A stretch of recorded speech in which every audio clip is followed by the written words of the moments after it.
Thank you for that introduction. Friends, parents, teachers, and the class of 2014.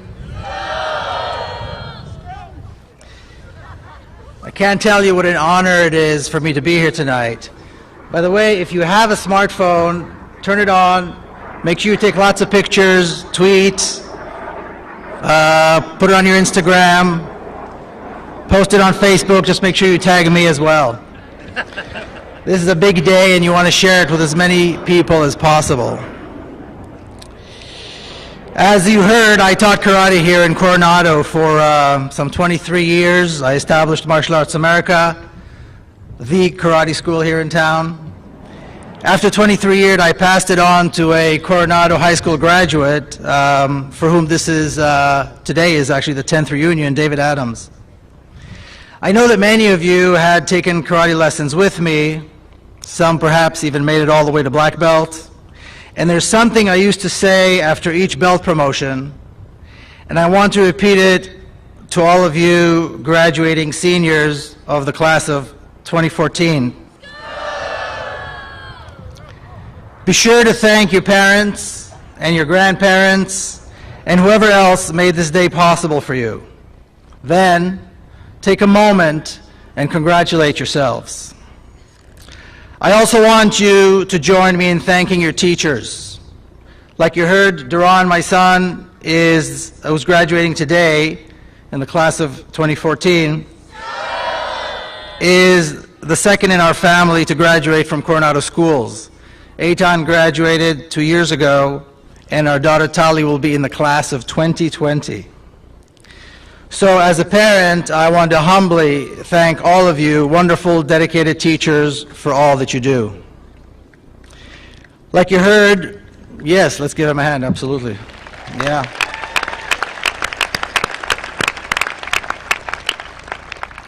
Can't thank you enough. Like you heard also, I no longer teach karate. I'm now a writer, working on my second book, in fact, and giving lectures around the country and around the world, mostly about Israel, where I was born and raised. Like many of you, my father was a military man, an officer, a general in the Israeli army. But although I was born and raised there, I didn't know that my homeland also had another name. That name was Palestine. I had no idea that Israel and Palestine are two names for the same land, and the two nations live on that land. Israelis like myself, who are Jewish and speak Hebrew, and Palestinians who are Arabs, Muslims, and Christians who speak Arabic. We are born, we grow up, we live and die, segregated and unequal. I, as an Israeli, grew up much like you, privileged and unaware of the inequalities and injustices imposed upon Palestinians by my country. And because the country is so segregated, I, as an Israeli, never met Palestinians, and in fact, I was taught that Palestinians are my enemies, only to discover many years later that they're not.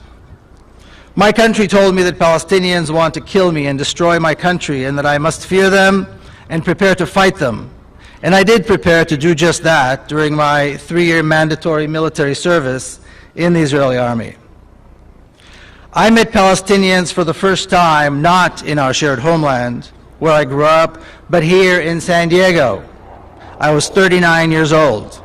Here I was in San Diego meeting with the so-called other for the first time as equals.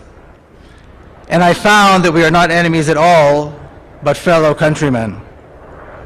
I was also taught to fear and distrust Arabs and Muslims because they too hate me.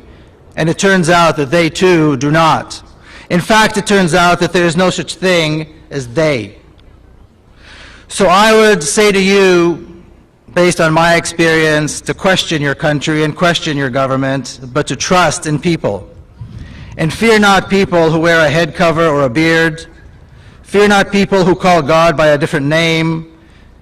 People who have a different skin color or whose eyes are shaped different than yours.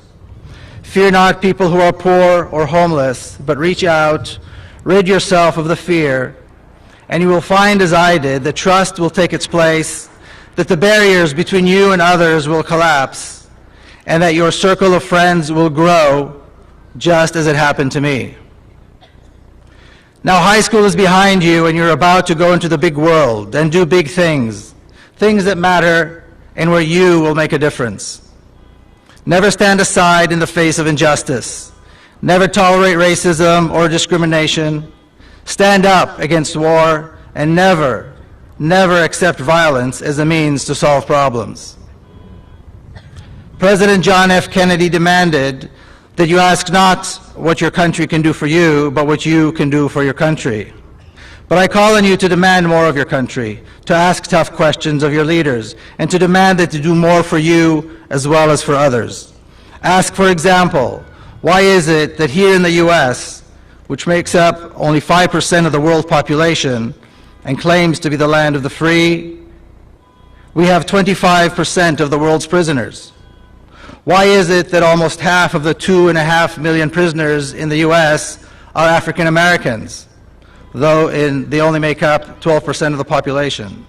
Why is it that after kidnapping millions of Africans and enslaving them for centuries, then forcing them to live under racist laws and segregation as though they were less than human, why are their children and grandchildren not compensated for the Holocaust that was inflicted upon their ancestors, but instead are incarcerated in disproportionate numbers?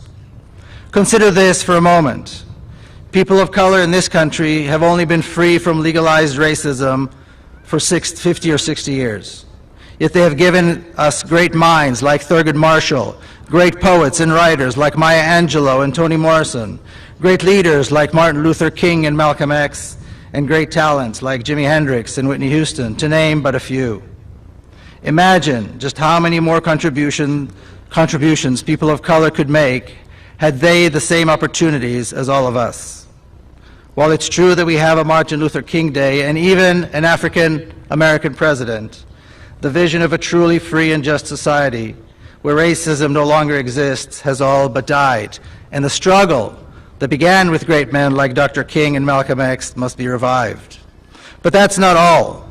Ask also why your country doesn't do more for the Native American communities, those who survived the genocide by white settlers who stole their land, communities that are dying a slow, agonizing death, living in poverty and cursed by substance abuse.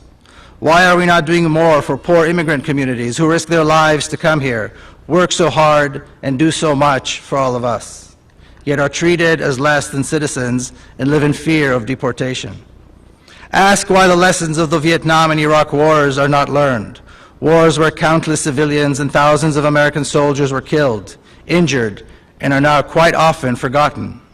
I urge all of you to cross the Coronado Bridge, exit on J Street, make a left on Island Avenue, and talk to the countless of homeless people who live there on the street. Ask them how many of them are veterans, how many tours they did in Vietnam, in Iraq, and in Afghanistan, how many of them were injured in battle and now suffer from PTSD and are homeless and forsaken. I promise you, you will be shocked. Ask also why the richest country in the world allows millions of children to go to bed hungry each night. And then I urge you to ask this, perhaps the toughest question of all. Ask yourself, what can I do to make things better? To which of these causes am I willing to dedicate my life? On April 18, 1956, Martin Luther King gave a lecture in front of 26,000 high school and college students who marched on Washington, D.C. They came to applaud the United States Supreme Court decision to end racial segregation in schools. Dr. King ended his speech with the following words: as June approaches, and with it graduation ceremonies and speeches, you will hear much about careers, security, and prosperity. But I have a graduation thought to pass along to you. Whatever career you choose for yourself, doctor, lawyer, or teacher, let me suggest an avocation to go along with it. Become a dedicated fighter for civil rights. Make it a central part of your life. Commit yourself to the noble struggle for equal rights.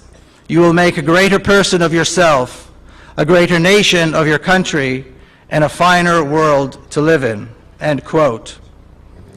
Well, my friends, the class of 2014, this may be a little more than you had expected to hear tonight. So I leave you now with this final thought. You are going out into a world that is made better and more beautiful by your presence in it. Make the most of it and make it a better place. Thank you very much.